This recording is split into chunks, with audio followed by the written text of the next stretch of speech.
What are the good things about this? Service businesses are the least risky business because you can always keep a service business profitable. So what I mean by that?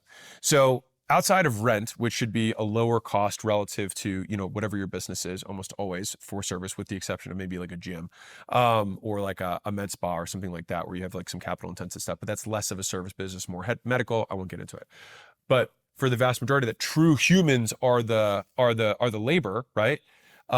If revenue goes down, you can always cut headcount. I'm not saying it's pretty, but you can always stay profitable, and you can always cut it all the way back down to just you doing work for money, right? And so you can always make sure, as long as you are priced appropriately, that you can make money in a service business.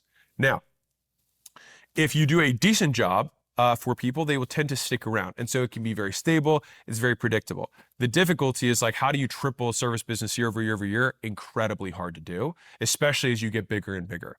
Now, some of the other benefits of service businesses is they do have the potential for high margins. It's rarer, but the way that I'll tell you in a second how you can create high margins in a service business. But they do have the potential for high margins, but almost always they have high cash flow, because there's not a tremendous amount of capital intensive reinvestment that must occur in a service business. We don't have to buy inventory. We don't have developers we have to buy. I'm getting a little ahead, right? But basically, you sold work for 100 grand, your cost on that work was 50, and then there's 50 grand left over. And next month, you're gonna sell the same work for 100 grand, and the cost you 50, and there's gonna be another 50 left over, and you can pocket that. And so they tend to be very stable, very high cash flow businesses.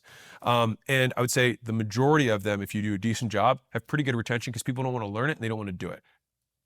So what sucks about this business?